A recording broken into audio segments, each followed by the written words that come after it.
What's up, nerds? Welcome to Nintendo Pow Block for the week of May 16th, 2017.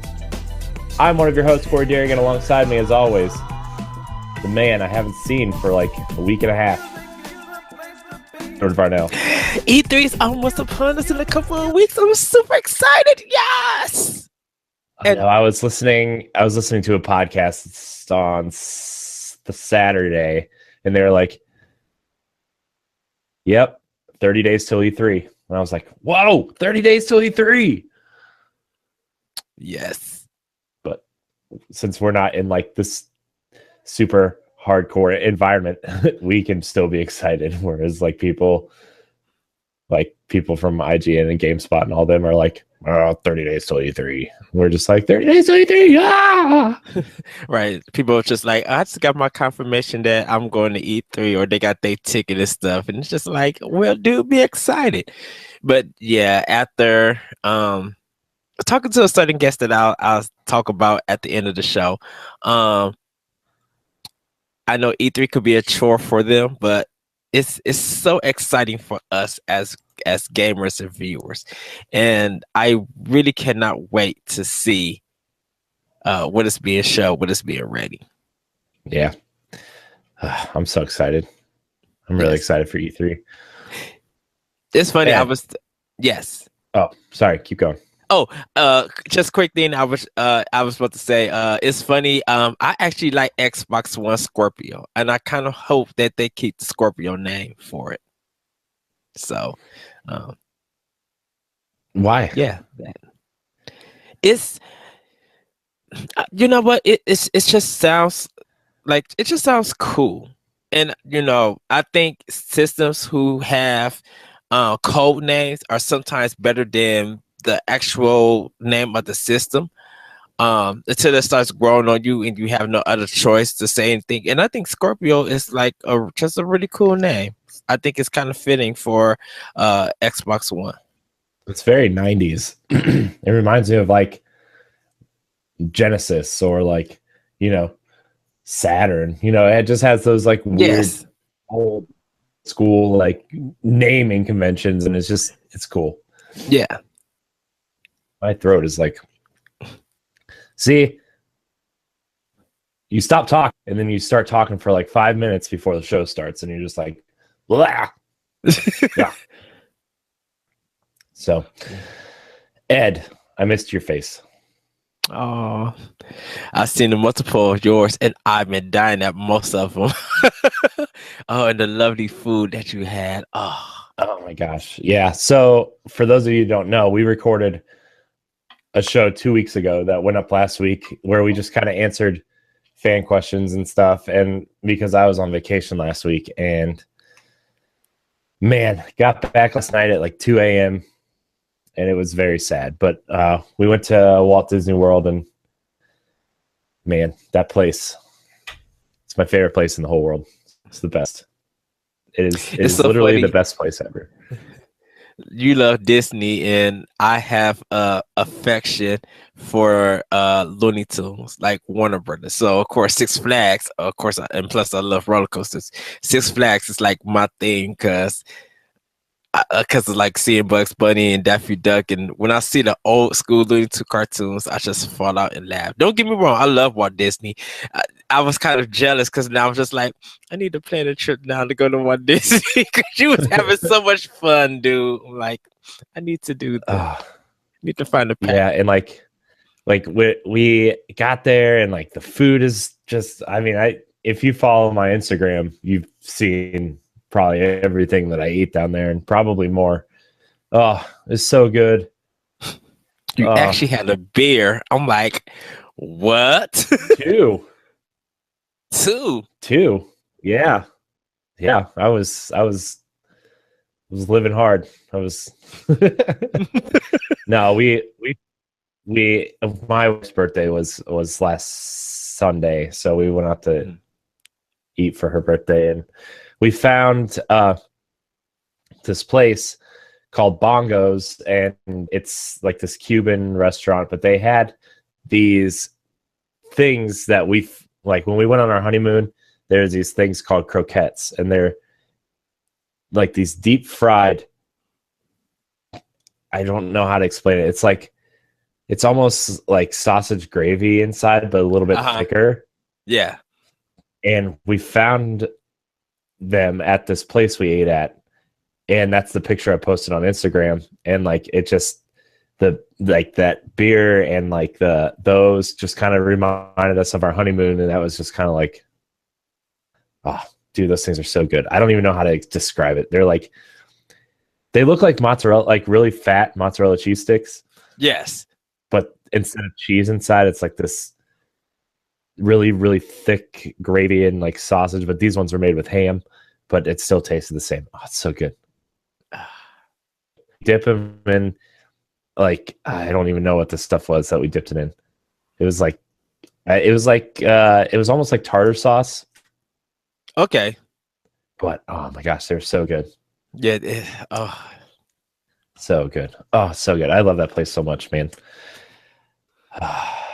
It's weird because like I don't ever get to really geek out about Disney, and like Disney World's like, I've been going there since I was like 3, which I don't recommend taking anybody under the age of like 7 down there, just because like, dude, strollers. Oh my gosh, just if your kid still needs a stroller, don't go. Like I don't mean to be mean, and I don't mean to be like, and I know Disney's for kids and everything, but like, if you're planning a trip down there with kids, wait till they're old enough to like walk on their own, or like don't need a stroller. Or, you know, me and my wife were talking about this the other day, and like, there's so many things down there that, you know, little kids would like, but they would only last like 2 or 3 hours. Whereas like these people had their kids out all day, and they were just crying, and strollers, gosh, dude, double strollers. And it was just, gosh, dude, I can't say enough about how many strollers were down there. It's getting close to summertime. And the most ridiculous thing was like, we saw families down there with like babies, like month-old, 2-month-old, 3-month-old babies. And we're just like, why? And it's not just the fact that they're babies, like you're pushing them around in the stroller, but like kids that age are so prone to like infections and stuff. And it's just like, why? I mean, Disney World is probably the cleanest amusement park I've ever been to. Like it's so clean down there, but still like people like there's so many people from all areas of the world down there. And you don't like, I'm not trying to be mean, but you don't know what kind of things that they're bringing over here that we're not used to, or like, you know, what kind of environment they're from. And it's just like, why would you bring a 2 or 3-month-old baby here? Because there's no one else that's going to take care of their kids. Why they going for a while? So it does, to me, it doesn't feel like a vacation for them. It feels just like a transfer from one place to another. Like you're going from your state that you live in to Florida to, I guess, just a sightsee. Yeah, you know, I mean, that's basically all it was. And like, I guess the parents would like ride one at a time or whatever, but man, it's just like, then like even the kid stuff down there is a little scary, because like a lot of the rides are dark rides, which are like, you get in a car and you ride around in the dark, but everything that you're watching is kind of like, for generic purposes, like has glow in the dark paint on it, you know, and it's lit up with a black light, you know. So a lot of that stuff is down there, and like there's some spots that are super dark and they're super scary. Even like for riding, my favorite Disney character down there is Figment. If you're watching the video, I apologize because all my vacation crap is just laying on the couch back there. Dragon right here, is Figment, and he's the figment of your imagination, and he's kind of represents everything that happens at Epcot. And you know, even that ride, it's made for kids, but like, man, there's some scary stuff in there, especially when it's pitch black and there's loud sounds and popping and just like all these loud noises, and it's just like, man, I don't know. It's just the amount of kids down there is just like, and it's it's weird. I know this is a Nintendo show. This is the last thing. I promise this will be the last thing I talk about. But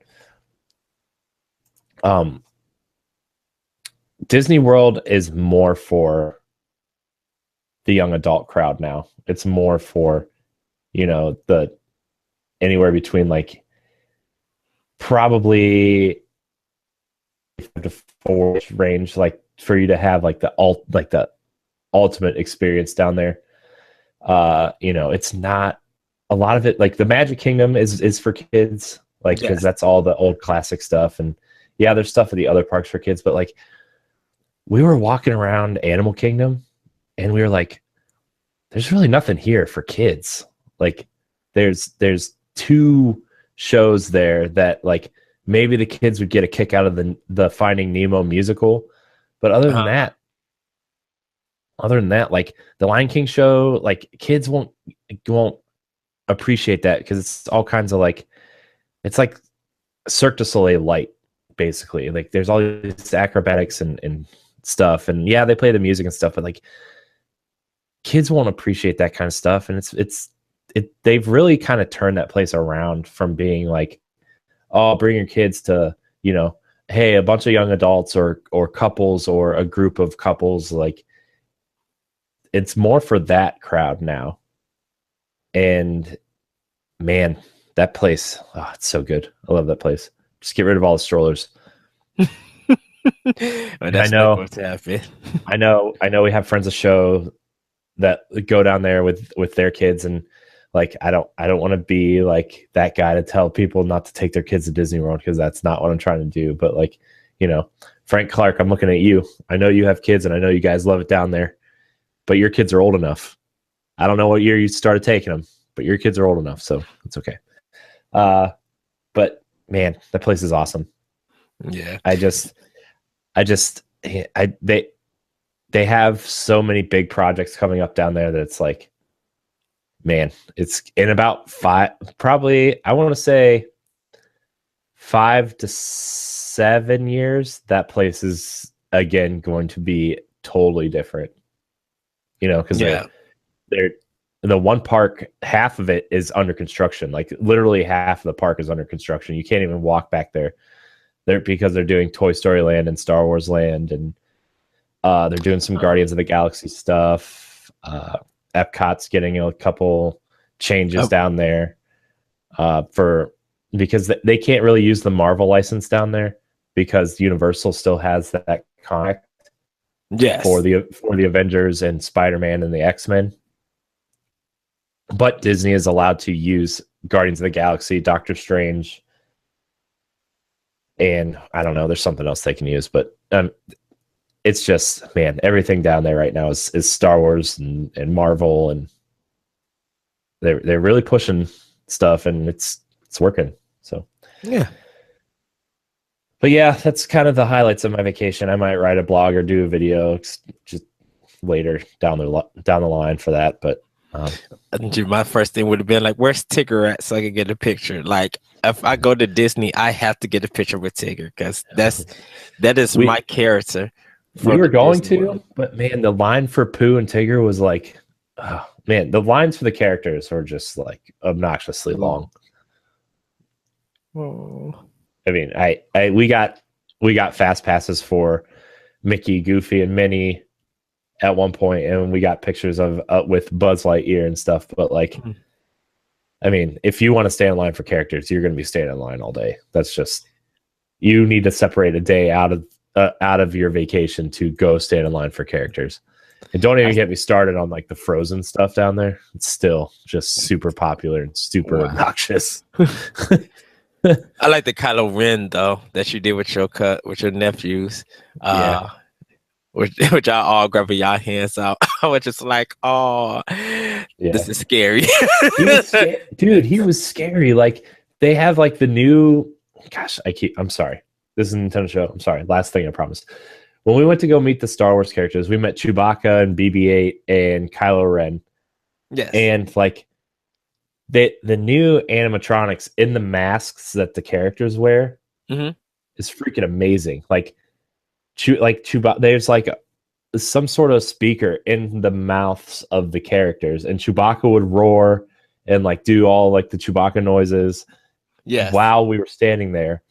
And then Kylo Ren had like the voice, and he was like it was like a production just to meet the character. He gave us like the rundown of joining the First Order, and like asked us if we were ready to join and fight against the Resistance. And dude, it was like a production to meet the characters. It was That's nice. I know, it was like I don't know, man. There's just some of the people that go down there won't appreciate the attention to detail that goes into everything down there, from the waiting in line to meeting the characters to riding the rides to the cars that you sit in when you ride the rides, you know, to the restaurants, to the uniforms everybody wears, depending on what section of the park they're in. It's just like there's so much attention to detail down there that it's like, I don't know, man. I don't know how they do it.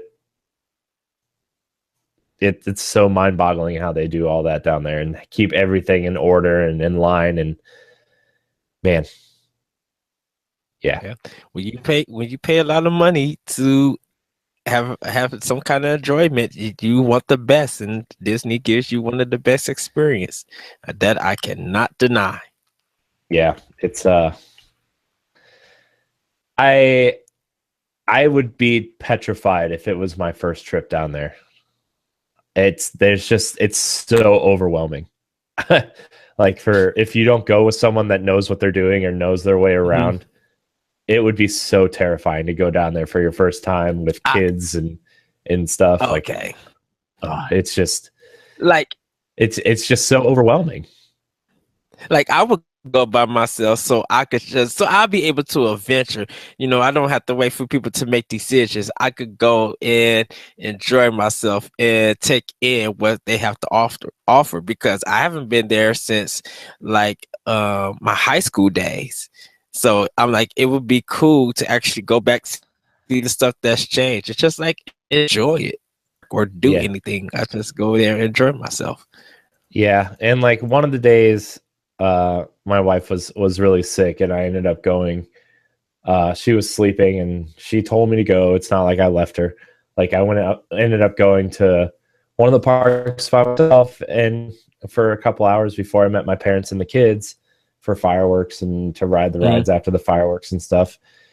And you know, I just listened to some podcasts while I was riding the bus, and got to the Magic Kingdom and kind of walked around by myself for a little bit. And I mean, it was kind of nice, just kind of not having to like wait on kids or wait for, you know, my mom to take pictures, or, you know, just wandering around by herself. It was kind of nice. I kind of want to do that one day, is just kind of go down there for like 4 or 5 days and just kind of walk around by myself and see what I can do, you know? So, but yeah, Disney's not just for kids anymore, man. If you're an adult and you're looking for something fun to do,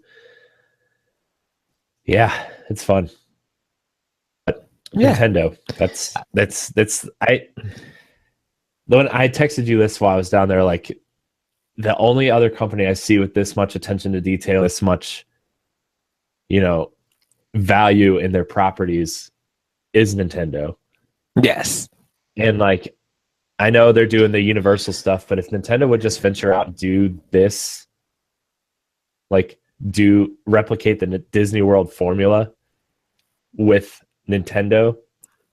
Well, they have a good relationship with some of the games that Nintendo has published from Disney, like the artwork games and some of their like mini games on 3DS.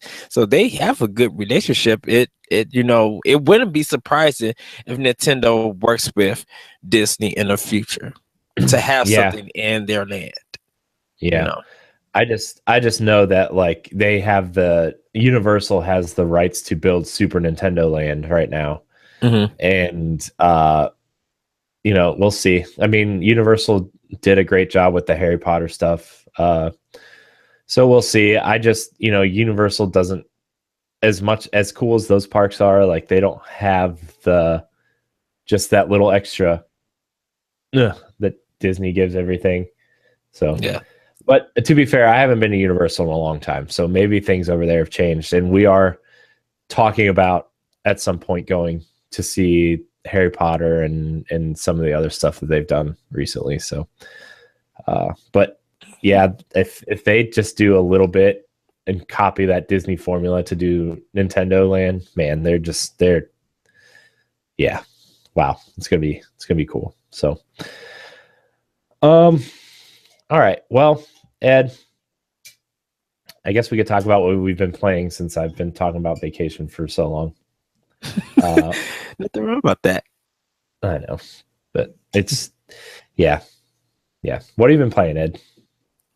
Ghost Recon Wildlands for Xbox One. I'm almost done with it. A review will be coming for it in a couple of days. Probably by Wednesday, you guys will be able to read it. I'm getting closer to the end. I'm at a point where I can beat it, but I'm just like, I might as well just finish off the other part of the game and then beat it.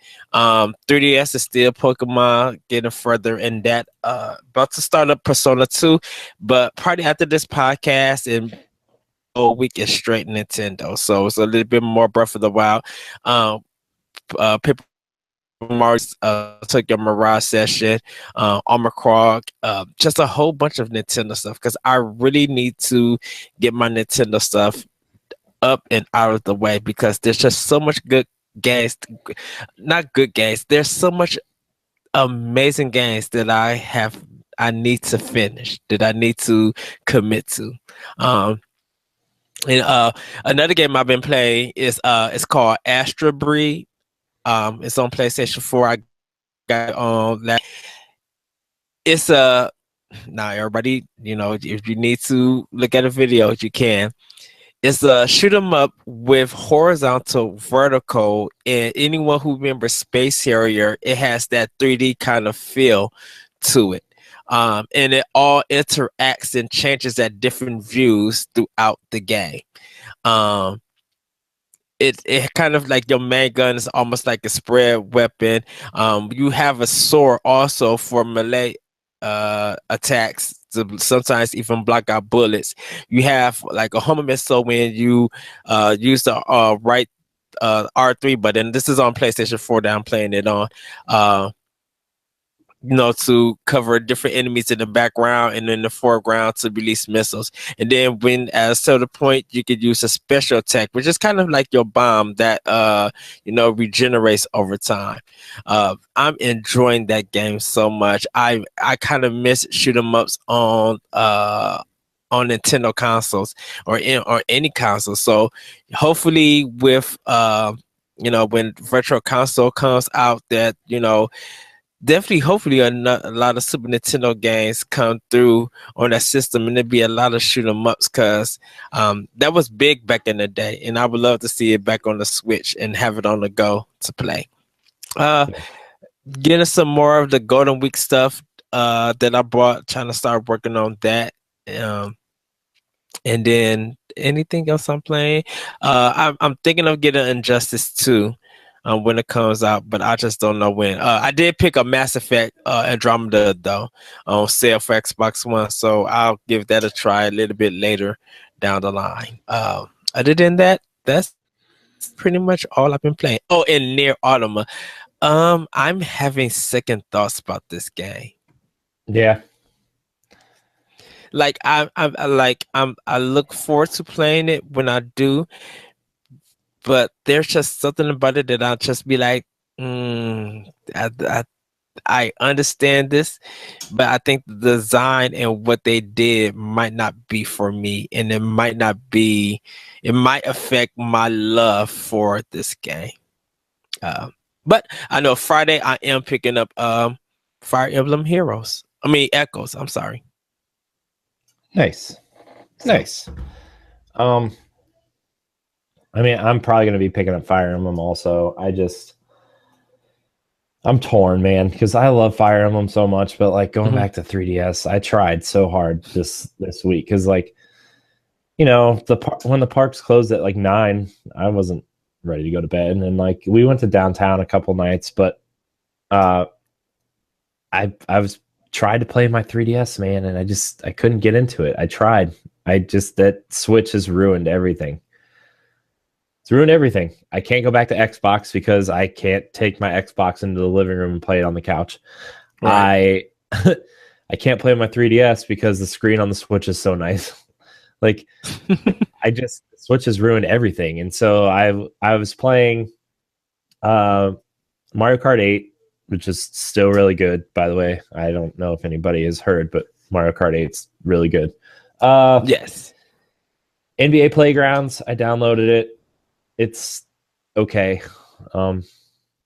It's okay. I mean, I'll probably, if some sort of, proper NBA Jam style game or something comes out, I'll probably delete it. Or when NBA 2K comes out, I'll be deleting it. But like, it's okay. It does the worst thing I think it does is it doesn't unlock all the players from the start, and there's not very many game modes. So like basically what you have to do is play through these tournaments throughout the world, and they're all 4-round tournaments, and you have to level up your quote user ranking, and you get card packs. As you level up, you unlock a silver card pack, which is current players or past players that aren't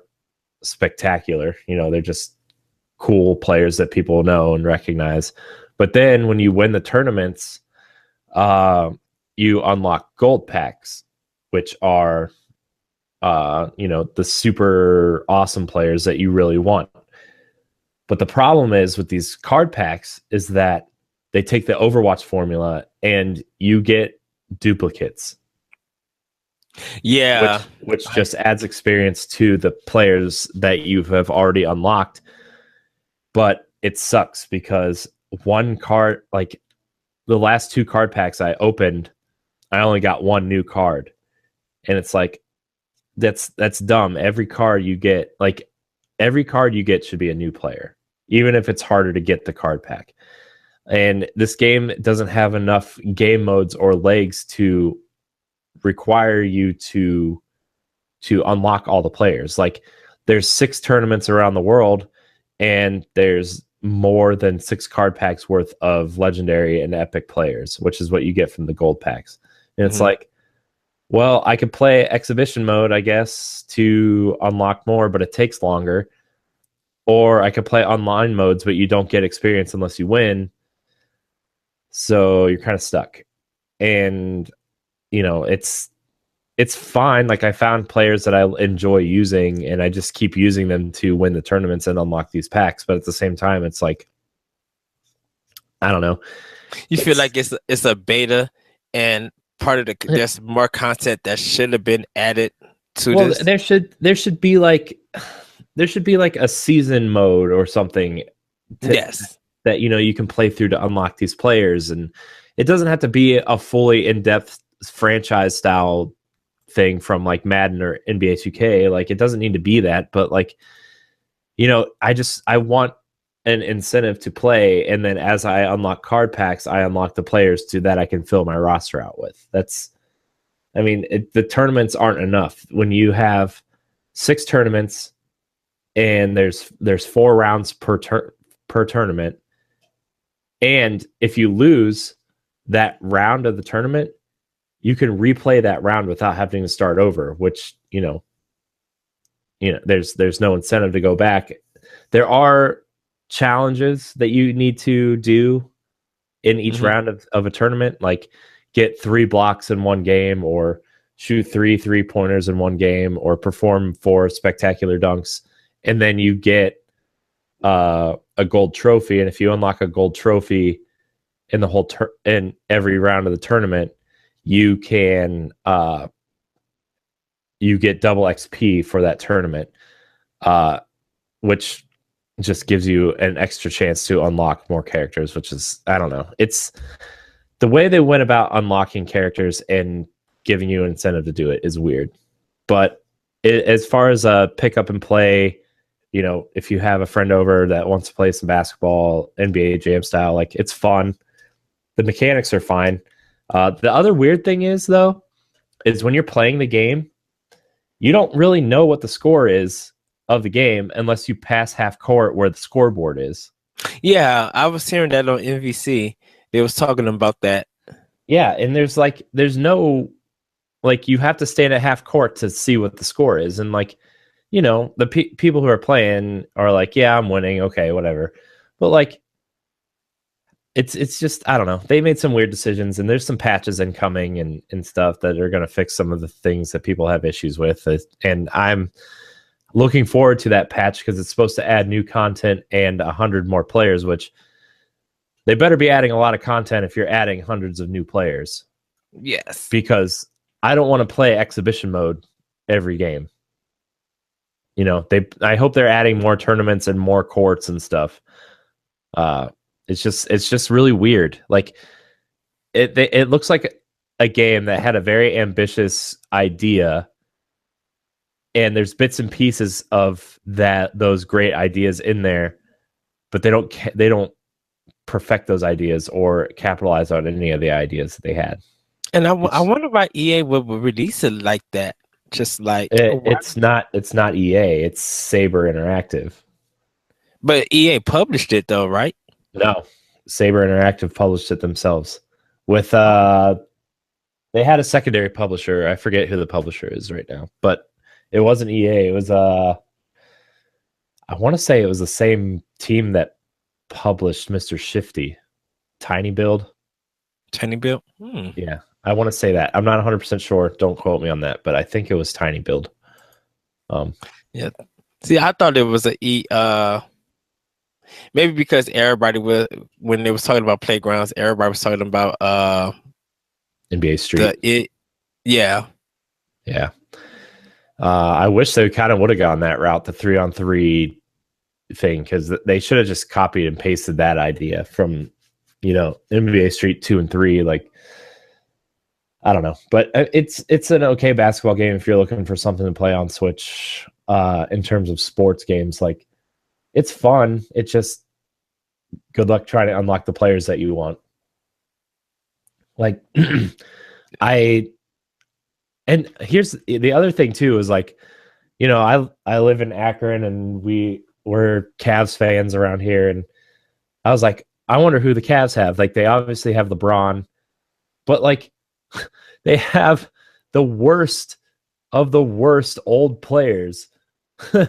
Like, they have, like, I unlocked 2 quote classic legend players, and it's freaking Sean Kemp, who played for the Cavs for like 1 season, and Sean Marion, who's been on our bench for the whole season. He hasn't played a minute.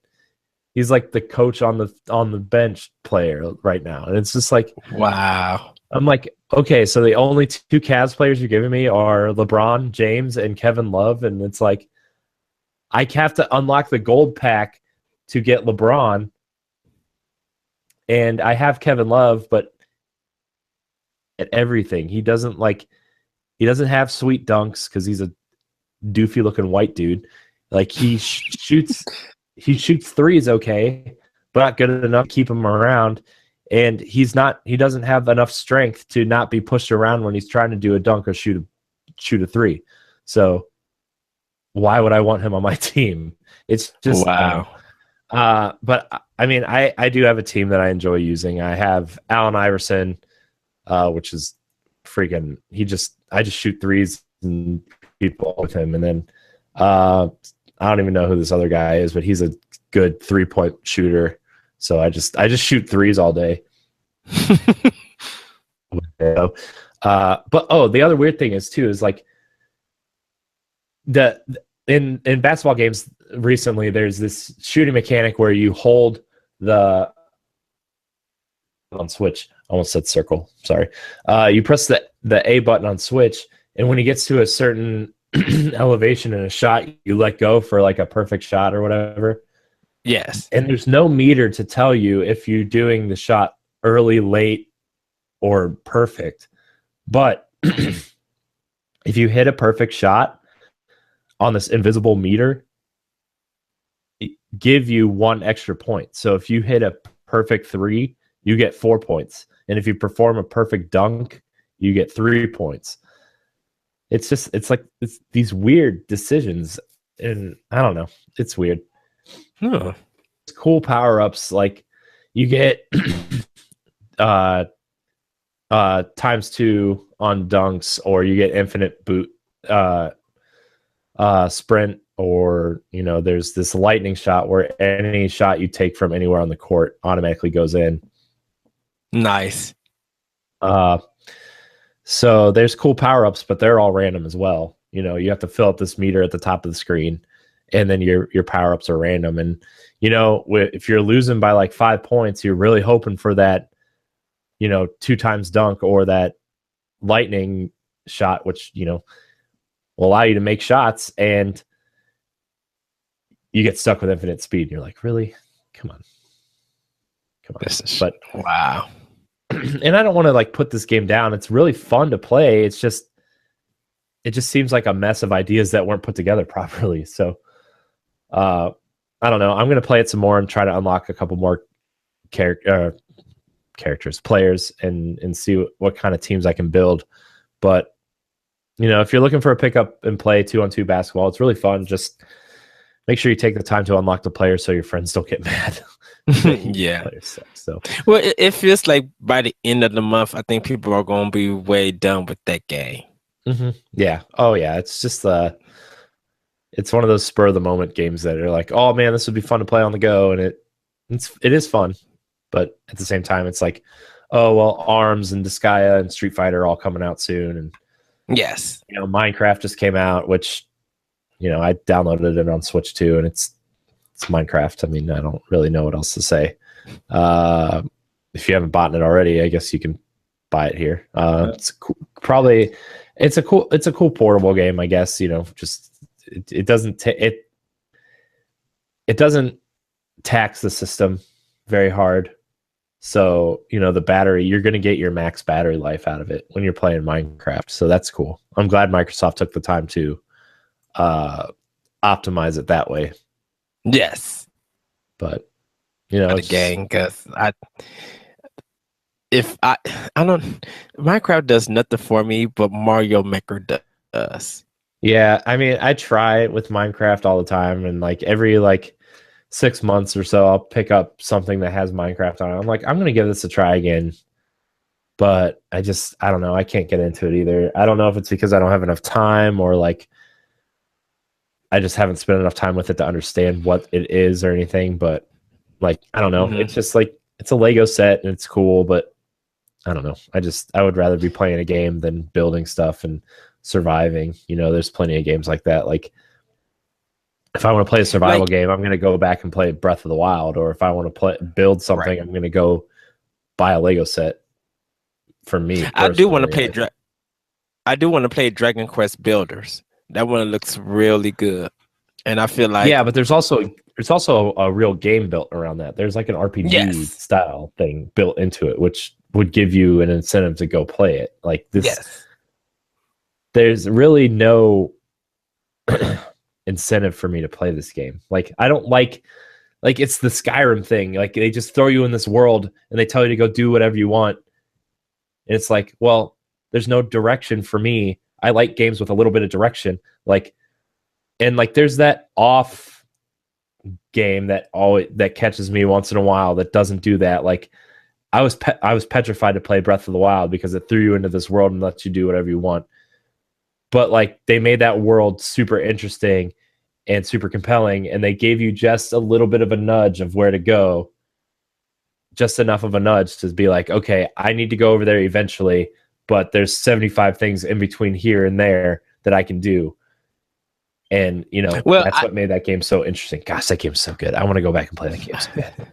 I think when it gave me, after I got my paraglide, and the game gave me the freedom of what I wanted to do, all I really wanted to do was, of course, unlock the map, but I just really wanted to explore and run into stuff and find out all the shrines that I could find out and just, and learn the game on my own. And that's what I kind of love about Breath of the Wild, that it let me learn stuff on my own.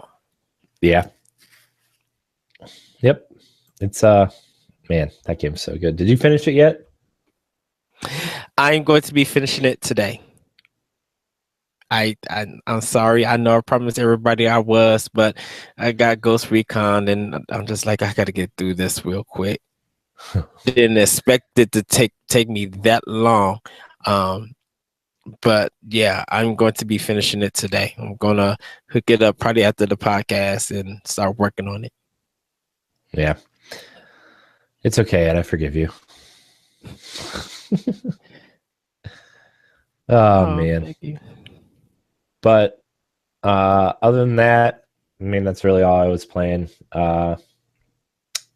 I couldn't play any Fire Emblem Heroes on the plane because you have to be connected to the internet to play Nintendo games, which is super weird. It's like the complete opposite of everything else that they do. But I mean, it's fine. Yeah. Phone games. I love the Switch, which is something I kind of want to talk about. I actually was thinking about this morning while I was looking stuff up for us to talk about today. Mm-hmm. I can see a lot of companies investing in putting older games on the Switch, and like, I don't know, it was something we can talk about either in an episode or later. But we'll touch on it Thursday because we'll have more time to flesh out our thoughts. So look forward to that Thursday, everybody. No, Friday. Yeah, Friday's episode. Well, we'll record Thursday, but Friday. Yeah. Because I think a lot of people are crying out for, hey, third parties, Western third parties, put your game on the Switch so I could play. I don't know if third parties are afraid for sales, but if people are saying that they will buy the Switch version, that's money in their pocket. Mm-hmm. Like, that's guaranteed money. I think with PS4, Xbox One is very decisive, but people are playing their Switch. You see, people are bringing it to their jobs, and if I would rather look at, probably even do a poll or something and see how many people will buy this game if we bought it as a Switch. And regardless of what the numbers are, if I get a certain amount that says, would you guys do physical and digital? And if, even if the numbers are not high and I'm still able to put the product out, but just make it digitally and still make a profit off of it, I would do that. I would put some money in some research and development. You got people on Twitter, you got people on Facebook. It really shouldn't cost that much to find out, do a survey or do some polls, some research and some data to see how many people at least would buy it. Mm-hmm. Then you'll be able to put it out and see if those numbers will match. And if it's a good port, if it's a good version of that game, and it matches everything else, I think third parties will make money off of it. Mm-hmm. Yeah, I mean, I agree.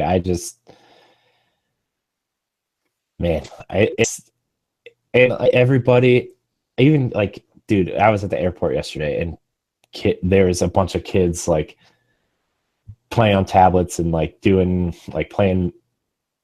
Kid had his laptop out playing, like, I think it looked like Minecraft, but it wasn't Minecraft. Mm-hmm. I think it was that Lego version. Didn't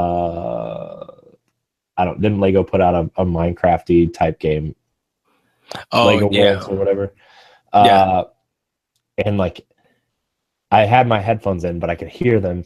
They were like all looking at me like, that's a Nintendo Switch. That's a Switch. And they were like telling their parents like, that's the new Nintendo. And it was really funny to listen to all these kids like being excited for this thing. And it was cool.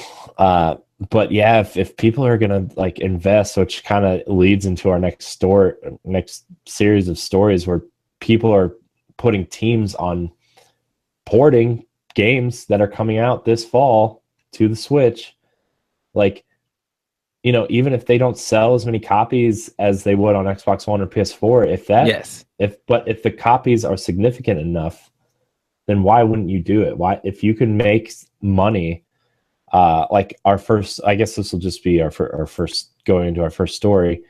Beanox, which is famous or infamous, however you want to look at it, for doing a lot of the Spider-Man games for Activision, and then went on to be a port studio.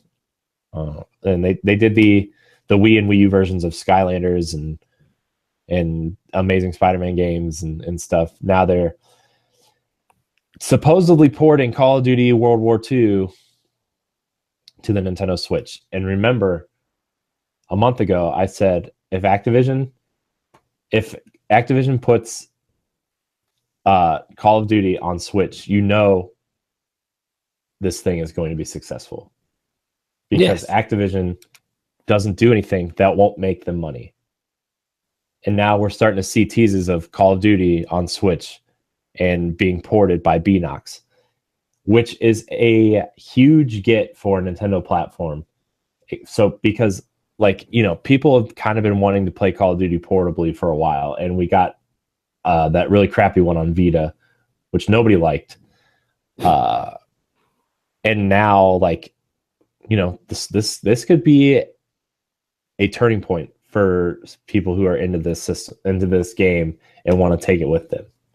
Yeah, you know? Because people will now be able to, you know, instead of dealing with online connectivity and all that other craziness, people on the go will be like, okay, you can't hide behind the screen. Yeah. You are in front of me. So bring your skill and I'll bring my skill and let's go at it. I think there's more of a respect of doing it in person than it's just doing online. Yeah. Yeah, it's just, man, and Activision putting this game on Switch is big. And then we got that quote from EA earlier last week. EA CEO Andrew Wilson said during an investors conference that they were looking to bring more titles to Switch. And then his full quote is, "We feel really good about it. Again, we came out early and said we'd be supporting the Nintendo Switch with our biggest title in FIFA. We have a tremendous relationship with Nintendo and have so for many, many years, and are excited for the fact that they are coming out strong and bringing a whole new player base into the ecosystem. We will continue to be bullish on the Nintendo Switch and are looking at other titles that we might be able to bring over to the system." Remember, they came out with FIFA, but they said they were a wait and see. They wait and saw, and now they're being bullish on putting games on the system.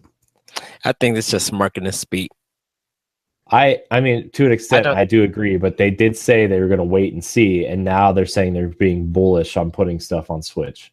I think that's marketing speak. I do not put any faith or any guarantee that EA will follow through. You don't think they're going to put their sports games on Switch? Or nope. Plants vs. Zombies to try to capture that Splatoon crowd? Nope. Because the thing about EA is you guys really don't have a good relationship with Nintendo. Part I agree with. I do agree that they haven't put anything on Nintendo in years. Right. What was the last big game they put on a Nintendo console? Need for Speed, Most Wanted. That was already on other systems. And that didn't even have the full content. And they were charging $60 for that. Mm-hmm. You know, so I mean, I literally don't have no faith and no guarantee in them. Like I just don't believe in them. And even if they do bring FIFA into with Switch, the first thing that's going to happen is they're going to investigate to see if that's last year's version. Mm-hmm. so that they're not charging $60 for a port of a game, while everybody else who got the same game or title of the game got the newest version. And I don't believe EA is going to. I don't even believe EA is fully going to commit. Even if their games don't sell as much as they can on Switch, let me see you progressively still or continue to put out that game. I still want to see games still come up from EA that haven't sold on the other two systems still be able to have titles that come out. Like, I want to see I want to see some support for it until their next system comes out. Nintendo's next system come out. Mm-hmm. And if that means that you are going to take a loss on some games, hey, you have taken a loss before on a lot of games. They don't realize that, if they did have a good relationship with Nintendo, there should have been more games for Wii U from EA that should have came out. Mm-hmm. We shouldn't have just got a Mass Effect 3. We already had a trilogy out. Like, yeah. Like there have got to be something to show us that you guys are going to be committed. Because my second thing with them is that I don't care about DICE's engine. I literally don't care. It's an engine that can make buildings fall down that look beautiful. That's fine. I want to see your latest Star Wars game that's coming out for the other systems. I want to see that on Switch. I want you to prove at E3 alone for me that those games that you're going to be showing for E3 that's coming up for PlayStation 4 and Xbox One, I want you to make that same move and that same kind of hype for Nintendo Switch. I want to see that. I want to see that narrate I was going to say Uncharted Star Wars game. I want to see that on Switch, and it runs on Unreal. I mean, the games can run on Unreal Engine 4 on Switch. Their engine should be able to be handled to be done on Switch. Yeah, but the thing about Frostbite is it's made for power. It's not made to be scaled down. So let's see you still bring it. I'm saying that's the problem with EA putting all their games through Frostbite now. Mm-hmm. It's going to be a lot harder to. But Frostbite don't even look good. I'm just saying, like, it's harder to port down because it's made for power. It's not made for ease of use like Unity and Unreal are. Well, they still could use that last Frostbite. I mean, I'm just saying, because Unreal Engine 4 is powerful. Frostbite 2 is not powerful to Unreal Engine 4. It can't be. Mm-hmm. Yeah. Because if it is, Nintendo would have went to EA to make sure that Frostbite 2 would be not the primary, I should say, engine to run on it, but it should be able to be done. So even if you got to drop it in quality, if it can still run at 30 frames per second and it can somehow still put out 720p or 1080p or even 900p or whatever, do it. Mm-hmm. But still support that system. That's the only way that you're going to prove to the readers and to the owners of a Nintendo Switch that you are being supportive. Because you're already in a place that people have doubt when you mention anything Nintendo. Yeah. Yeah, I mean, I would like to see a lot of that stuff come to Switch. I would love to see like Mass Effect or Star Wars or any of those games, even the sports games. I would love to see on Switch besides FIFA. Like, I would love to get Madden on Switch. I would love to get, the golf game on Switch. I just don't know, man. I don't really believe the EA is really going to try to put a lot of things on Switch just based on the fact that, not that it's hard to port to Switch. It's the fact that that engine, they built an engine that requires as little work as possible to put on a system. And like, if you have to work hard to put something on a new system, then they're not going to do it, I feel like.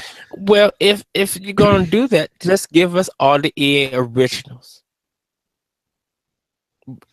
If you want to support Switch, EA, put all your EA originals on Switch.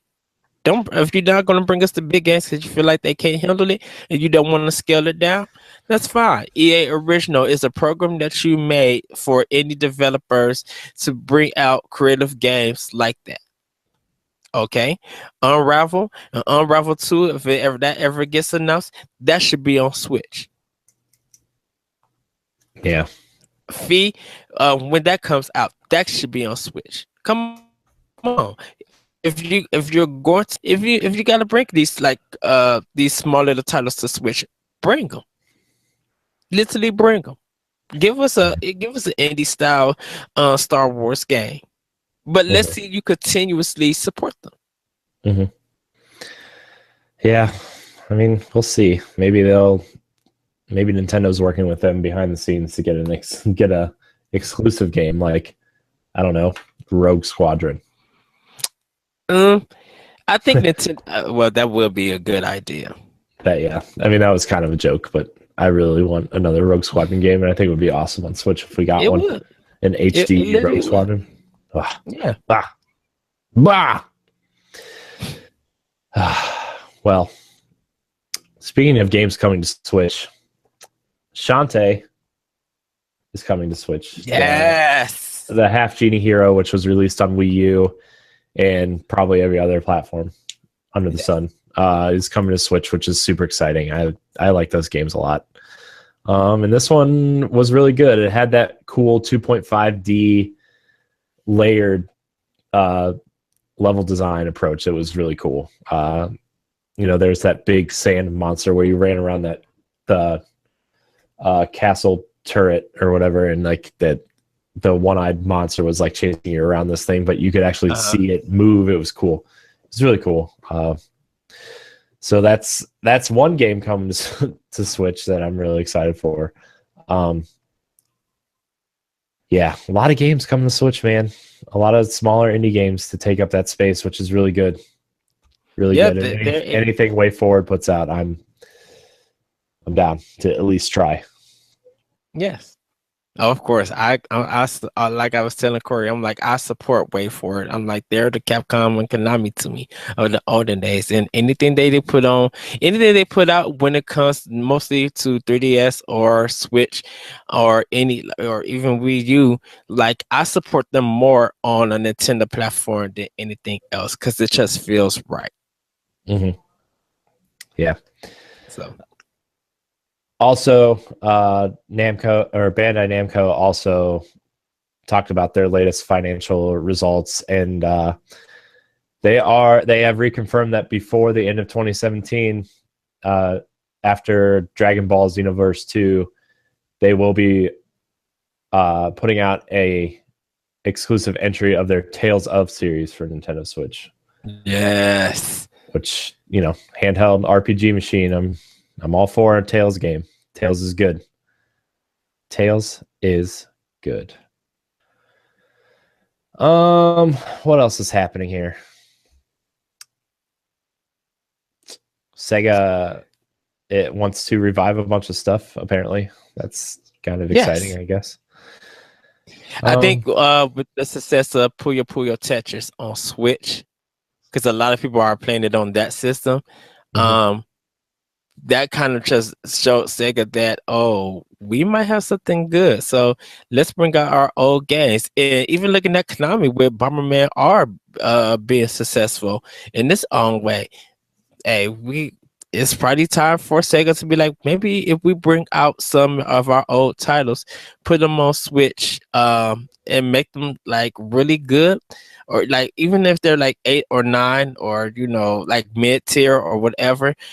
If they could get them on Switch and feed the people who want games like that, that's profit for Sega.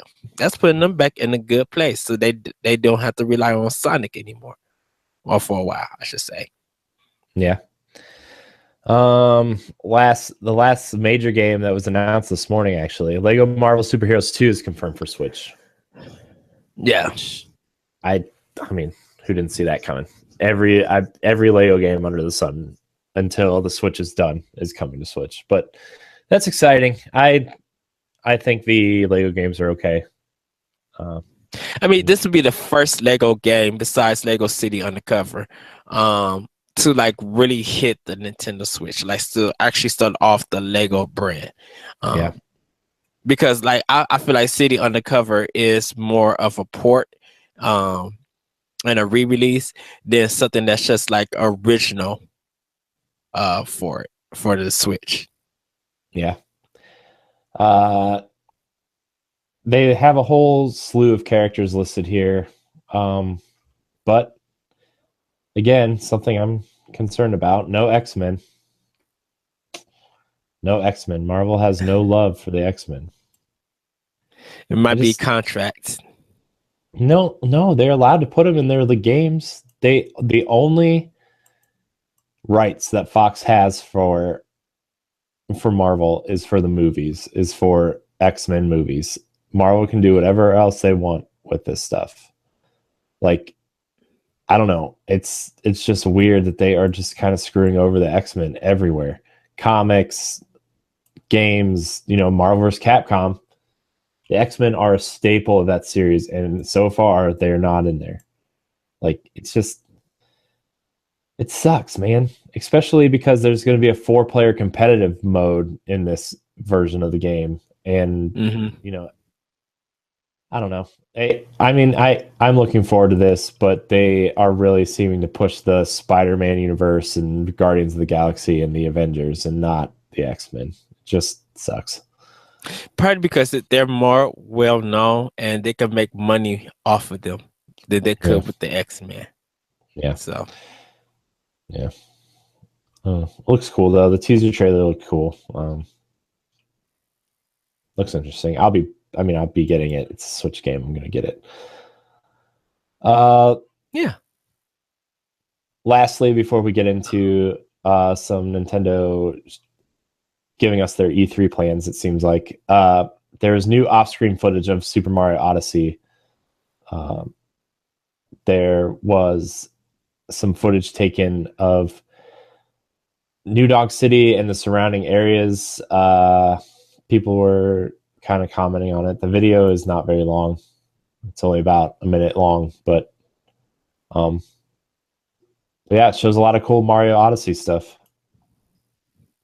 I haven't seen it, and I'm not going to watch it until I see anything at E3. Like, I just don't want to see it. Yeah, this was taken at a Tokyo convention that Nintendo was attending. And in this background, it's like zooming out on New Donk City, and there's fireworks and a bunch of cool stuff happening. It's really just like a montage of the worlds you'll be visiting. But it doesn't show any gameplay or anything. It's just showing like that desert world, cliffs and stuff, and then New Donk City, and it's kind of it, really. It looks cool though. I think Mario Odyssey is going to be a return to form in terms of the type of Mario game that I want to play, like Mario 64. I really hope they go back to that. Yeah, so it's cool. Breaking news: One Piece Unlimited World Red Deluxe Edition has been confirmed Nintendo Switch in Japan, but it is coming to the West. With the original 3DS, Wii U, and other platforms have been localized, it seems like a good bet to also arrive outside of Japan. And now Bandai Namco has confirmed just that. Well, for Europe so far, it seems, but it should be coming to America if it's coming to Europe. Anyone in the UK, let's see. It is going to be digitally available for PlayStation 4 Pro and PC on August 25th. And then the Nintendo Switch is getting it physically and digitally on September 2017.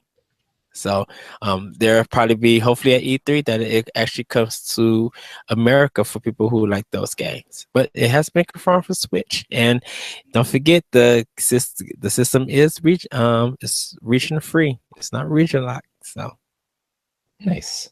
Yeah, on that note, actually, I wanted to tell people about this too. The Shaquille O'Neal special editions of NBA 2K18 are also coming to Switch. The $100 version and the $150 version of the game, which gives you a bunch of weird in-game stuff I don't really care about. But, it comes with limited edition Shaq poster, some trading cards and some stickers and stuff. But the digital content for people who are into the virtual stuff, you get a bunch of virtual currency, Shaq in-game items, and some weekly My Team packs. If you want to look it up, it's all there. But it's cool that this game is getting the Switch version is getting the same treatment as PS4 and Xbox One, which it should be. Games should be doing this. We've talked to death about how Switch should be getting the same treatment, but it's cool that game in particular, because it sells so much, and maybe we'll get more in the future. So that's cool. That is yes. Let's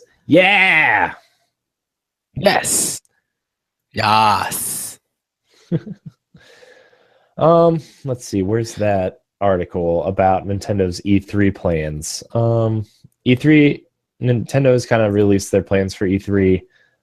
They're doing a Nintendo showcase, not a direct, which is, it's basically a direct, but they're not holding an official press conference, which we kind of figured that. They will hold a Nintendo Spotlight on June 13th at 9 a.m.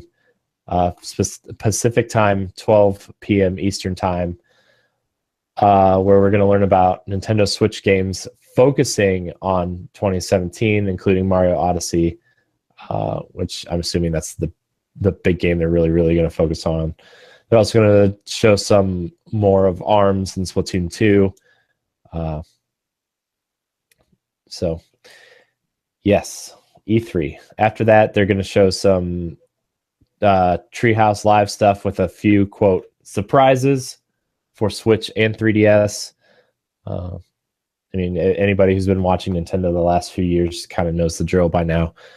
They will have live ARMS and Splatoon tournaments. It's going to be the first Splatoon 2 tournament, so that'd be cool. So all that can be found wherever you want to watch the Nintendo stuff. It's cool. A few surprises I'm excited about. I hope we get some announcements outside of the 2017 stuff, because we kind of, already kind of know the roadmap a little bit for Switch for the rest of the year. And we're stubborn Nintendo fans, and we always want to know what's coming. So, how do you feel about this E3 stuff? Talk a little bit about the Nintendo 2DS. So hopefully we get more information and games about that. So yeah, that's true. That is a nice looking system, by the way. And I really want that Pikmin game. Yeah, the Pikmin game looks I cool. can't wait for it. Ever Oasis looks cool too. I hope they show some more of that. Yes. Yeah, so Mario Odyssey is obviously going to be the big game at E3. They're not doing we're only showing one game like they did last year with Zelda. Although they did show Pokemon last year, and I'm kind of expecting Pokemon again this year. I'm really expecting it. There's more and more reason to believe that Pokemon Stars is a real thing. There's a lot of rumors and stuff going around about that. There's a lot of Pikmin news. Pikmin World or Pikmin 4 might be shown this year. Mm-hmm. There's a lot of cool stuff. I'm excited for E3. I'm super excited. I love Pikmin so much. I've got them. I arrange stuff with my at my job to be like, I'm like, I have to be doing this, and I can't work at this time, but I'll make it up after after this if you need me. Other than that, I'm like, I got to be here because this is important to me. Like, watching it, having my snacks, discussing it with you, getting hype, seeing what people might see as a letdown, but me being like, okay, I can understand that. Yeah, that's cool. Yeah. Like, I can't wait. I need to get my E3 snacks list ready. It's gonna be awesome. It's gonna be awesome. Okay. Ah! Are we doing pizza rolls? Should I do pizza rolls? Pizza rolls. Yes. So the thing about pizza rolls is, like, are you doing the real pizza rolls, or are you doing like Totino's pizza rolls? I might be doing the real pizza rolls. I mean, I like to see those, but they're not. I don't know. I'm like, I want to try something different. Yeah, I don't know what I'm gonna try this year. I don't know. I gotta think of something. Back on my after vacation diet, so it's gonna be. Man, I say that, but then you know how we go. Yes. All right. So where were we? Okay. So E3 is, I think, as this show comes out, is like 4 weeks away when the show comes out. Yes. And I'm so curious on what they're going to show, because everything we know about is exciting. Like Xenoblade is exciting, Fire Emblem's exciting. I mean, we didn't even talk about the Zelda smartphone game that's supposedly in development. Like, yes, man, I don't even know what to think right now. Like, Nintendo is in an exciting point right now, and I really want to see some things get announced. Like, the only thing I would really be surprised if they announced that I really want them to announce is Metroid. But like everything else would be just icing on the cake. Like Pokemon Stars, I think would be a huge get for Switch, and not having it on 3DS. If it is real, I think a Pikmin game would complement a lot of the stuff that's coming out this fall nicely. Like, there's so many things that are rumored that would just be nice add-ons to the big games that are coming out this fall. Yeah, man. I think we'll probably see No More Heroes 3. We'll probably get a trailer for that. You think? Yeah. You think it's already that far along? Mm-hmm. We're going to get something. I think Suda51 is ready to show us something. I think Sega's going to have a big splash. I hope they bring something. And I don't even care if they don't even bring the Yakuza game to Switch. That's completely fine. I think they're going to announce some titles for Switch. I think this is gonna I think the Nintendo Switch is gonna be a big showcase and focus on Japanese games, with a lot of Western games coming from indies. There might be some major third-party games from the West. I think most of it is going to be like, okay, Sony and Microsoft showed all the Western companies. Now it's time for us to show them what Japan and other Eastern companies and some of Europe is bringing to the forefront for your American players. Yeah, and this would definitely be the time. Yeah, I'm looking forward to see what Capcom specifically has lined up for Switch, because they've come out and said, we're really going to support the Switch, and they've been trying really hard to get the new Resident Evil engine to be running on Switch. I don't necessarily care for Resident Evil at this point. Like, I like the old, like the HD ones that they re-released on PS4. I like the GameCube remakes, like those ones. I like those ones a lot, but like in terms of 7, I don't really care to play it on Switch, but like the fact that they're trying to get that engine running on Switch is just fascinating to me. Like I wonder if, remember that Resident Evil 2 remake they announced a long time ago? Like that's the game that I feel like maybe Nintendo could go in and scoop up in terms of like, this game's coming to our system only. Get out of our way.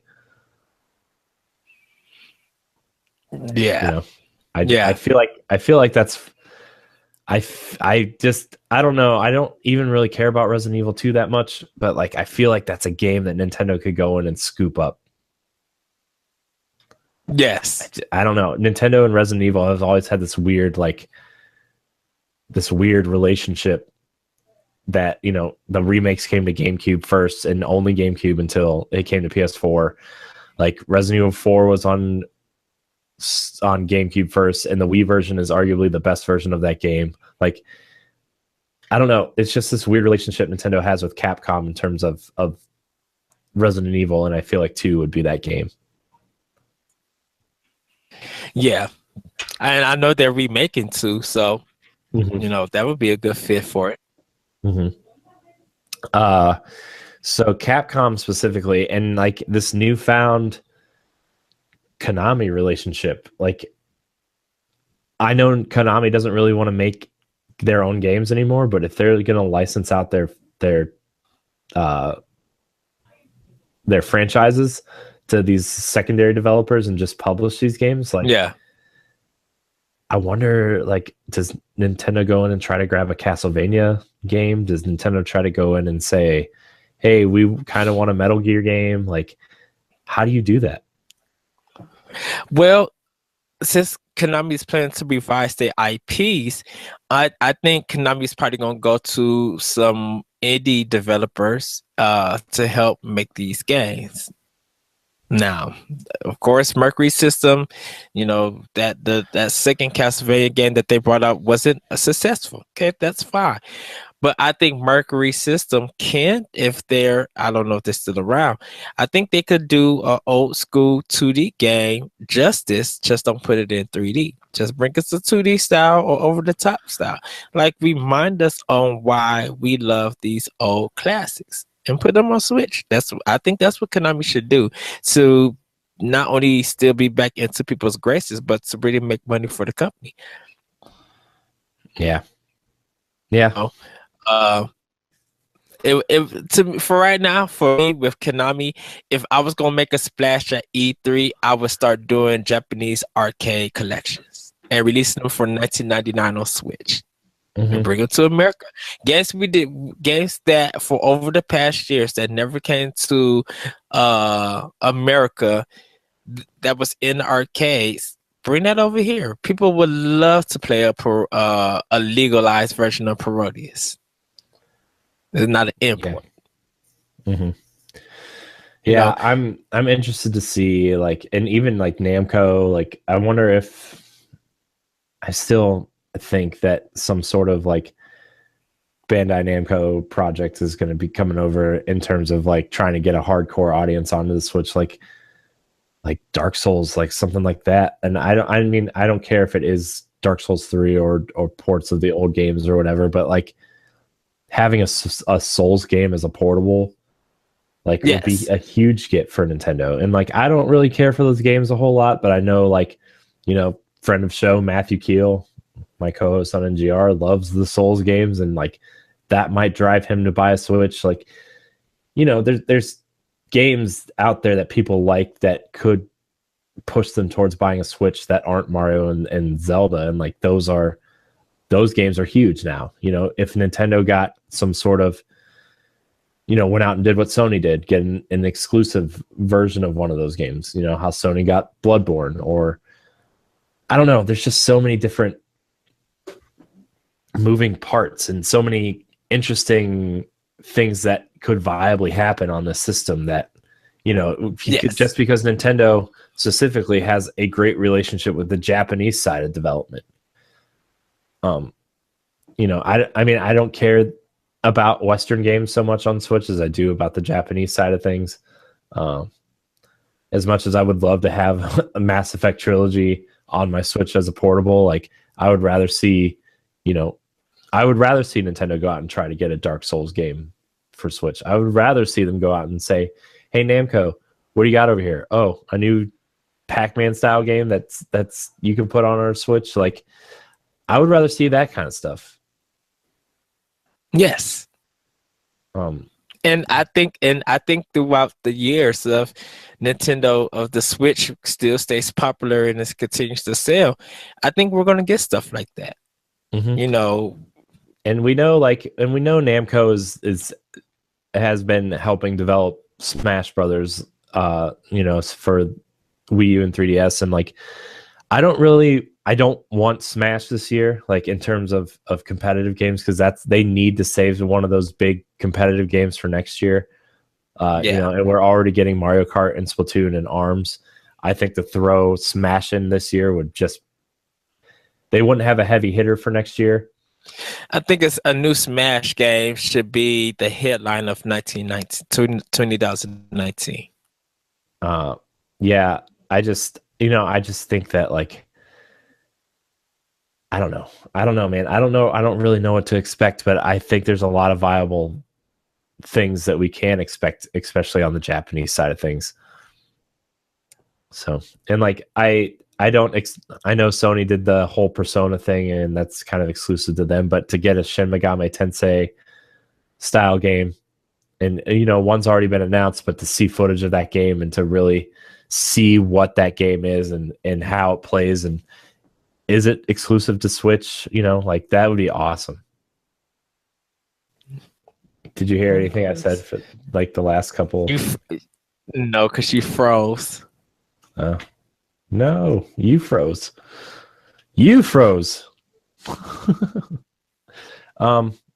Basically, I guess I'll start over. Sorry, we had a little bit of technical difficulties, but freaking Google, we need to find a new way to do this.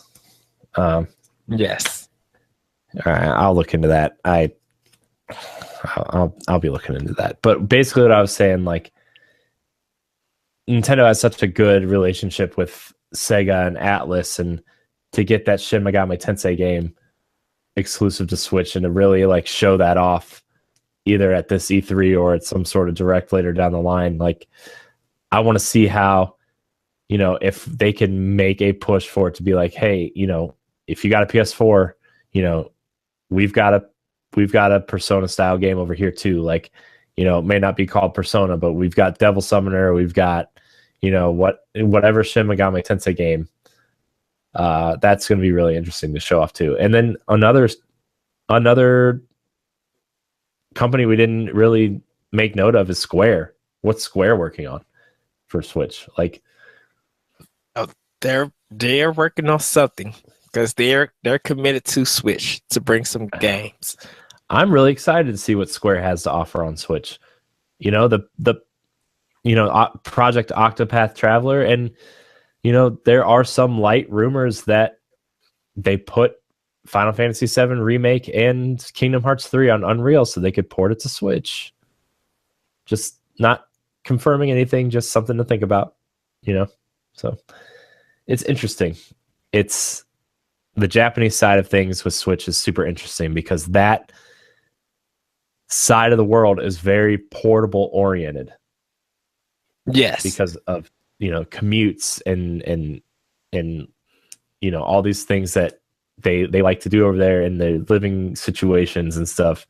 Like, portable is good, and the Japanese audience is looking for portable stuff, and the Switch is on top of the charts, outselling everything over there right now. As well as here, like it's doing very well over here as well.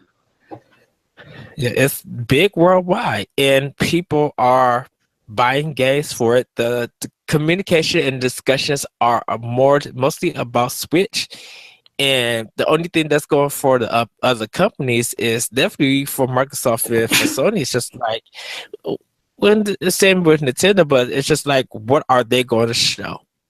Like, Scorpio is the biggest thing that Microsoft needs right now for them to stay relevant. Sony, yeah, the big thing I thought was going to happen this year, Microsoft confirmed wasn't happening, was that Halo 3 anniversary. because that rumor was going around for a while. Yeah. Then they said they're not doing a Halo 3 anniversary this year, or Halo 6 will not be there. Yeah. So that's like Halo, I still feel like is by far and away Microsoft's biggest franchise. Like, and now what are you going to show with Scorpio? Like, I feel like we should just do a segment on this and as a separate YouTube video, not a part of Pow Block, because we talk about it so much. But like, what does Scorpio have to offer besides power right now? Like, third parties aren't going to optimize their games for Scorpio because it needs to run on PS4 Pro, PS4, Xbox One, Xbox One S, PC. Like, they're not going to optimize it for this huge, powerful system. Well, we'll see. Like we discussed earlier on NGR Radio, last time I was on there, I feel like Forza has overtaken Halo. Yeah. Naughty Dog is kind of the leading company for Sony at this moment. And even though Horizon was good, Horizon was just a showpiece to show off PS4 Pro. Yeah, I don't know, man. I just I understand games want to have like this really big cinematic approach, but they're losing something in terms of actually playing the games. And like, that's why I've been enjoying playing Switch so much, is like Zelda was amazing to play. And like, you got your story beats here and there. And like, I think they really did a smart thing by finding the memories to tell the story and the little story pieces you find throughout the world as you're exploring. And, but like playing Mario Kart has been so not stressful. I mean, it was stressful this week because I'm trying to get at least a 1 gold star trophy on all the 200cc stuff. And like, it's been super stressful, but like, you know what I'm saying though? It's like a fun stressful. It's not like I'm bored. When is this cutscene going to end? Like, and I know people like that stuff and it's fine. And it just, I don't know. I don't know how to explain. People, I think people have, and definitely with Mario Kart, but people throwing up like, hey, we got an open tournament, come join us. Like, people have been enjoying what Nintendo has always been doing, and that's providing fun. And they have continued to bring a discussion, bring a community together, where I feel like other games like super heavy with their narrative and big explosions and all of that stuff, that it's impressive, but they lose focus and lose their replayability like after they get done beaten. Like, there's nothing that in these current games that people are going to continue to talk about, where the games for Nintendo, like, people are still talking about Breath of the Wild, people are still talking about like Mr. Shifty, or talking about, Puyo Puyo Tetris, like games that people would think that shouldn't really get no attention, or should have the talk about them should have been done and over with after they've been released. People are surprised that it's still going on in the community. And even if you got a lot of friends in that play a lot of Microsoft games, that played a lot of Sony games, like there's not a lot of healthy communication about those current games on that system. Everybody has moved on to Switch to be like, this is what I'm doing with this game on the system, and I'm having this fun. I did my time with Horizon, so now my time with Horizon is stuck with what that time was with Horizon. All this, I finished Breath of the Wild, but let's like, that DLC looks really nice, and I'm seeing people do more stuff, and I'm finding still more stuff. Like, that discussion is happening right now. Yeah, I think another thing too that's really benefiting Nintendo is like, A, the portability of this awesome, cool looking console, but B, like, you get games like Mario Kart and Puyo Puyo Tetris and Zelda, even like the world is built on instant satisfaction, built on I have 5, 10, 15 minutes to kill. What can I do to feel like I accomplished something? And like, you know, you can play a whole cup in Mario Kart on 150 or 200cc in about 10 minutes. Like it just moves so fast and it feels so good to play. And like Tetris, you can play around a Tetris in 5 minutes. You can turn on Zelda and accomplish something in 10 to 15 minutes. Even if you're not really doing anything, you feel like you're accomplishing something. And I think like we're getting to a point where there's not really a lot to innovate in terms of telling a story, being a graphical powerhouse. Like that innovation has peaked and is on its way down, and people just want something fun to play. And I think that that's playing in Nintendo's benefit as well, is like, you know, Nintendo, like, I'm going to take Breath of the Wild for an example. You can sit and play that game for like 4 or 5 hours and accomplish something, or you can do something small in 10 to 15 minutes and still accomplish something, and people still feel good about it. And I think that's what Nintendo's doing well right now, is that instant gratification in terms of like, I feel accomplished, I feel like I'm doing something, I feel like I'm having fun in this short amount of time. And that's huge in a society that's built on smartphone apps, that's built on Candy Crush and Angry Birds and stuff. Like Nintendo is making real games. I mean, okay, I don't want to say not real games, because Angry Birds is like one of my favorite games on my phone or tablet. I think that game is really good. I think it's really smart. Yeah, the way they kind of like, I don't mean to sound like negative, but the way they hoard out that franchise is like not the best, but like that original game and that original concept was so smart and so good. Yes, that I agree. And like, you know, I think Nintendo is kind of taking that same style of approach where like, we have something small for you to do in this small segment of time, and you can just keep going if you want style thing. And like on the world that's built on smartphone apps and checking things and making sure you're getting something done or posting or anything like that, like the Switch has done such an amazing job of feeding your social media into your Switch. Like you take the picture, you go to your photos, you send it to your Facebook to show people what you did. Like that's really smart. I think they need to incorporate Instagram, honestly, at some point into that, because I feel like A, Twitter is kind of dying, and B, kids aren't using Facebook like we do. You know, like, you know, every time somebody younger than like 20 something comes up to me and is like, Facebook's for old people. Like, I think they need to get into that younger crowd in terms of Instagram, because I feel like a lot of the young kids are using Instagram more than Facebook and Twitter now.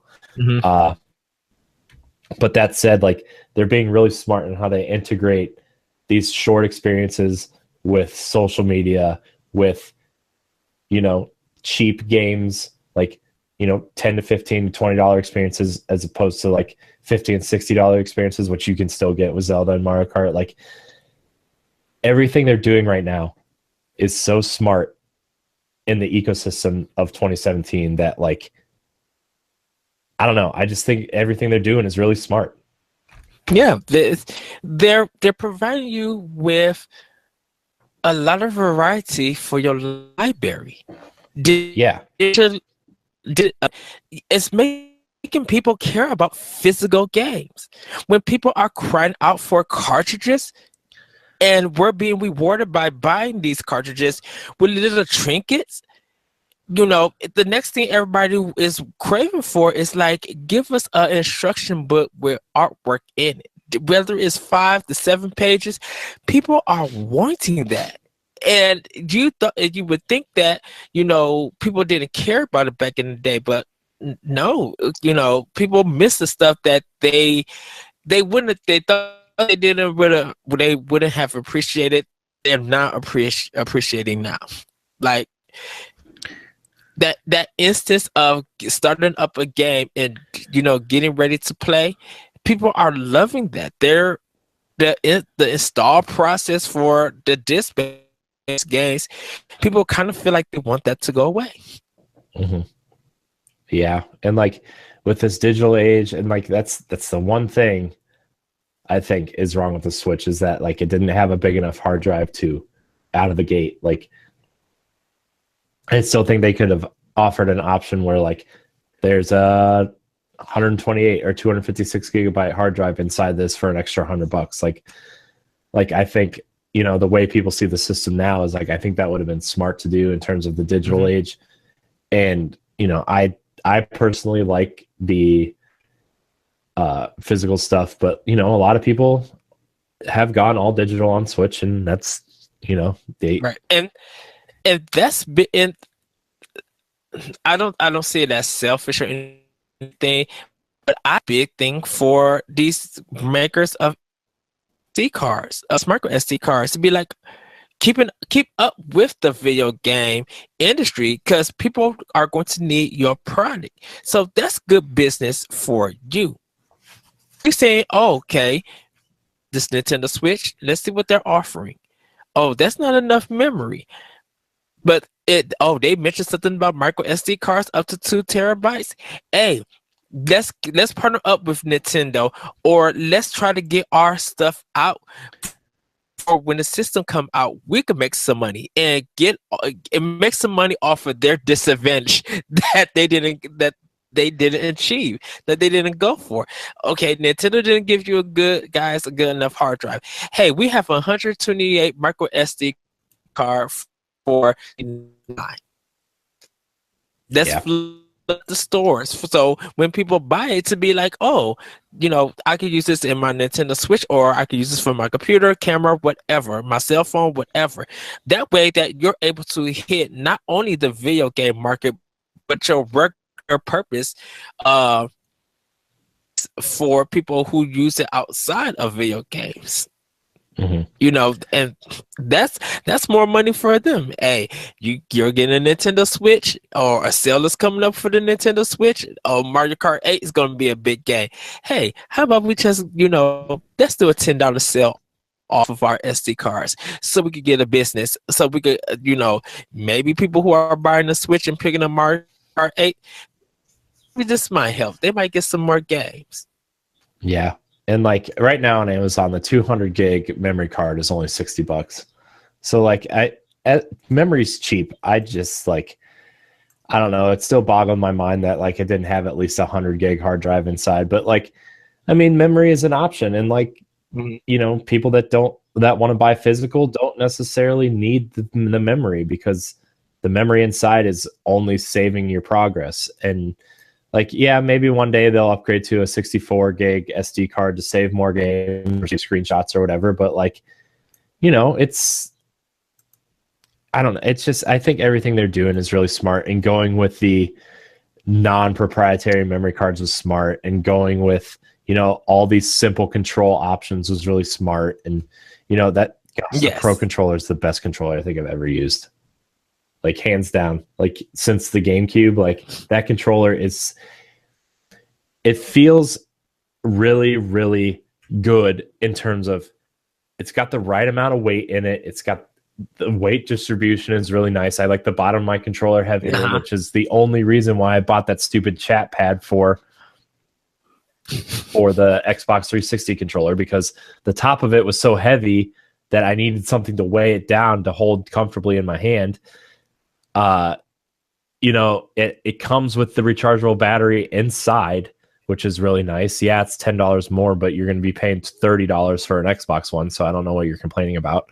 Pretty much. You know, it's it's just so, everything they're doing with the system is so smart. I really want some colored Pro controllers. I think that'd be really cool eventually, and I think that's coming. I think they're coming. I think it would be cool if they did what Microsoft did and to let you design your own. I don't know if Nintendo would go that far or not, but like, I just think everything that they're doing right now in terms of the Switch is super smart. And, you know, next up is, are we going to get Virtual Console? How are they going to handle that? How are they going to handle their 2017 and 2018 lineups? it's just, I don't know. Everybody's been so negative on them for so long that, you know, it's nice to see people bounce back and be excited for Nintendo again. And it's nice to see that they're making a lot of positive decisions right now. Yes. And that I agree. There's the occasional indie who's saying it's hard to get their game on Switch right now, but it's also because I think Nintendo wants to control the message right now and kind of space everything out. You know, that I think they want to avoid the Xbox One and PlayStation 4 problem as well. Like, they don't want everybody to put everything they ever made onto their system. You know, I think they want to control what style of game goes on their console. And like, yeah, say what you will, there's a bunch of weird stuff on Switch at the beginning, like that witch bicycle game or like that city building game that and you know, the Neo Geo stuff that's coming out once a week is pretty nice. And yeah, I just think Nintendo's being really smart about managing a lot of stuff and really smart about controlling what games go where, and still hoping for that Axiom Verge announcement at E3, but we'll see. And Metroid. Yeah. I feel like the way that they're planning their games is helping people be able to budget. Mm-hmm. Yeah. And that works so well within each other. Yeah, and they're all like to your point, they're only releasing like 1 or 2 games a week, which is really smart. Yeah. You know, people don't have the money to buy like 50 games every week, and you know, they're being really smart on releasing 1 or 2 games every week. You know, this week for less than $50 you could get NBA Playgrounds and Minecraft. That was this week, or last week. That was last week's releases. This week it's, you know, Fire Emblem, I'm sure they're pushing really hard on 3DS. But in terms of Switch, there's only 1 release this week. I think it's Thumper, which is that rhythm game that came out on VR. And then next week is Disgaea 5 and Street Fighter. And then the following week will be something, and then the week after that will be ARMS. Like, they're just being really smart about how they're releasing stuff. And yes. I like it. And I like it. I love it. I like it. I love it. I want some more of it. I hate that song. I don't know why I started singing it. I wonder if we get into Amiibo for Fire Emblem. Friday. I'll see tomorrow. You in terms of okay. Yeah, I thought you meant when is it? Okay. When it releases, some stores released them early, which was going around the internet for a little bit. But those are some nice looking Amiibo, by the way. The Fire Emblem ones. Yes, it looks really, really good. Yeah. Well, what do you say we wrap up this episode and let people go live their lives and not listen to us anymore? Yes, let's do that. Even though I enjoy talking to you friends and fans, and Ed, I enjoy talking to everybody. So, Ed, where can we find you on this World Wide Web? You guys can find me on Twitter at That Retro Code. You can hear my podcast, Optional Opinion, at SoundCloud, iTunes, Google Play, and other podcast apps. My other podcast, World 1 Podcast. If you guys know who Comrade is, he's a former Destructoid games journalist. Me and Larry from World 1, we did an interview with him. We podcasted with him. So it is up on shoutsengine.com. So give that one a listen. And stuff coming for NGR in the coming weeks, and a big feature for Optional Opinion at the end of this month. And then I'll be getting ready for E3 with Corey. Yeah. Yes. Yeah. Let's see. You can find me on Corey and HD on Instagram. You can find me at Corey Hudson and HD on Twitter. If you want to check out my vacation photos, there's a bunch up there on Instagram. You can check those out. You can find me every week here on this show and on NGR Radio with Matthew Keel, and I think we're trying to put together guests for tomorrow's recording as well. Ed, you should just come back and hang out with us on NGR tomorrow. Yeah. Let's see. You can find everything on ngrradio.com and on our YouTube page. Just search NGR Radio. We've got a couple ideas brewing. I'm getting ready to clean up this mess and set up for green screen stuff and soundproof stuff and all kinds of cool stuff. So hopefully I'll get all that situated before the next episode, and we'll go from there. Let's see. You can join our Facebook groups, facebook.com/groups/Nintendo Pow Block, and the NGR Facebook group, facebook.com/groups/NGR Radio Podcast. Other than that, we will see you on Friday. And thank you so much for watching. And we love you. Bye, everybody. Woo, yay, Nintendo. Woo!